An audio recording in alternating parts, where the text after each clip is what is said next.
सड़क के बीचों बीच एक के बाद एक बड़े बड़े पंखे लगाए गए हैं। पहली नजर में लगेगा कि शायद यहाँ कोई शूटिंग चल रही है, लेकिन ये शूटिंग का सेट नहीं है। यहाँ पंखे इंसानों के लिए नहीं, सड़क सुखाने के लिए लगाए गए हैं। और जिस सड़क को सुखाने के लिए ये पंखे लगाए गए हैं वो कोई आम सड़क नहीं है। ये है लखनऊ कानपुर एक्सप्रेस वे, जिस पर करीब 4,800 करोड़ रुपए खर्च हुए हैं। और हैरानी की बात ये है कि इसके उद्घाटन के कुछ ही समय बाद इसके कुछ हिस्सों में दरारें, धंसने और सड़क की सतह खराब होने की शिकायतें सामने आने लगी हैं। और सवाल सिर्फ पंखे लगाने का नहीं है, सवाल ये है कि करोड़ों रुपए खर्च करके बना एक्सप्रेसवे इतनी जल्दी मरम्मत की स्थिति में कैसे पहुंच गया। क्या लगातार बारिश इसकी वजह है या फिर निर्माण की गुणवत्ता पर उठ रहे सवालों में भी दम है। आज पूरी कहानी शुरुआत से आखिर तक। नमस्कार साथियों, आप देख रहे हैं टिल नाउ न्यूज और मैं हूं आपके साथ काजल शर्मा। आज की कहानी एक ऐसी सड़क की है जिसे बनाने का मकसद था सफर को तेज, सुरक्षित और आसान बनाना। लेकिन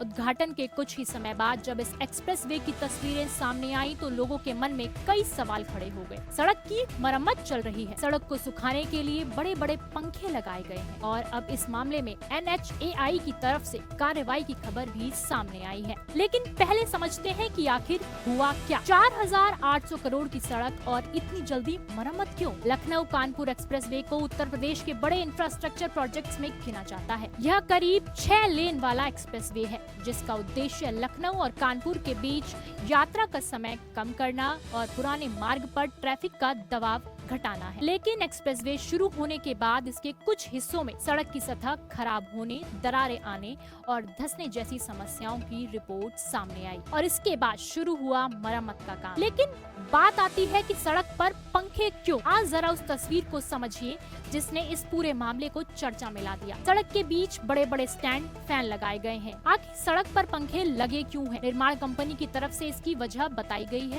कंपनी के जनरल मैनेजर अंगुलूरी सत्यनारायणन के मुताबिक लगातार बारिश की वजह से सड़क की ऊपरी सतह में नमी आ गई थी। अगर सतह गीली रहती तो उस पर नई डामर की लेयर ठीक से सेट नहीं हो पाती, इसीलिए पंखों की मदद से सड़क की सतह को जल्दी सुखाने की कोशिश की गई। यानी कंपनी का कहना है कि पंखे सड़क की मरम्मत प्रक्रिया का हिस्सा है, न कि कोई असामान्य तकनीकी प्रयोग। लेकिन असली सवाल यहाँ से शुरू होता है कि कंपनी ने बारिश और नमी की वजह इसको बताया है, लेकिन जनता का सवाल कुछ और ही है।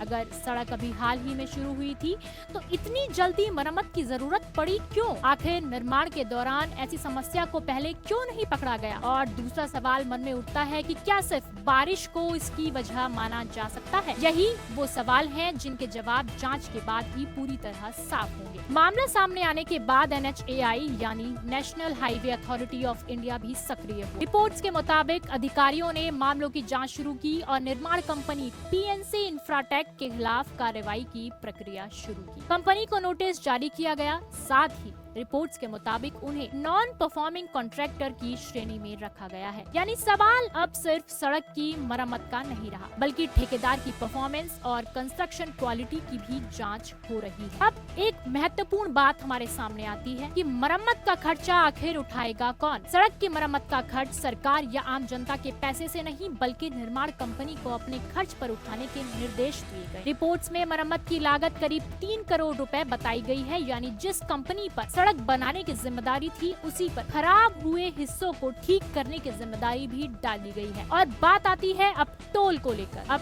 टोल को लेकर एक बड़ा फैसला कि इस मामले में यात्रियों के लिए सबसे बड़ी खबर। अब दूसरा फैसला आता है टोल को लेकर। NHAI की तरफ से जारी नोटिस के मुताबिक जब तक एक्सप्रेसवे की मरम्मत पूरी तरह नहीं हो जाती तब तक संबंधित हिस्से पर टोल वसूली नहीं की जाएगी। यानी यात्रियों को खराब सड़क के लिए टोल देने से फिलहाल राहत मिलेगी। लेकिन सवाल ये है कि जिन लोगों ने पहले टोल दिया उनके समय और परेशानी भी भरपाई कैसे होगी? जैसे ही सड़क को सुखाने के लिए लगाए गए पंखों का वीडियो सामने आया, मामला राजनीतिक बहस में जा पहुंचा। समाजवादी पार्टी के अध्यक्ष अखिलेश यादव ने इस वीडियो को सोशल मीडिया पर शेयर करते हुए सरकार पर निशाना साधा। उन्होंने सवाल उठाया कि जिस एक्सप्रेसवे का उद्घाटन हाल ही में हुआ उसे इतनी जल्दी मरम्मत की जरूरत आखिर पड़ी क्यों? और सड़क सुखाने के लिए पंखे लगाने की आवश्यकता क्यों लगी? यानी अब यह मामला सिर्फ इंजीनियरिंग या मेंटेनेंस का नहीं रहा, बल्कि सरकार के डेवलपमेंट मॉडल पर राजनीतिक बहस का मुद्दा भी बन गया है। आखिर इस एक्सप्रेसवे से उम्मीदें क्या? अब जरा उस सपने को समझिए जिसके साथ ये एक्सप्रेसवे बनाया गया था। लखनऊ से कानपुर के बीच यात्रा का समय कम होना था, पुराने रास्तों पर भी भारी ट्रैफिक का दबाव कम होना था, तेज और बेहतर कनेक्टिविटी मिलनी थी और एक्सप्रेसवे पर निर्धारित गति सीमा के भीतर वाहन तेज गति से सफर कर सके, यह इसकी बड़ी खासियतें। लेकिन जब शुरुआत में ही सड़क की हालत को लेकर सवाल उठने लगे तो जाहिर तौर पर यात्रियों के मन में भरोसे को लेकर सवाल पैदा होते हैं। लेकिन फैसला अभी बाकी है। यहाँ एक बात बिल्कुल साफ समझना जरूरी है, सड़क पर समस्या सामने आना अपने आप में यह साबित नहीं करता कि निर्माण में भ्रष्टाचार हुआ या पूरी सड़क घटिया बनाई गई। इसकी वास्तविक वजह क्या है?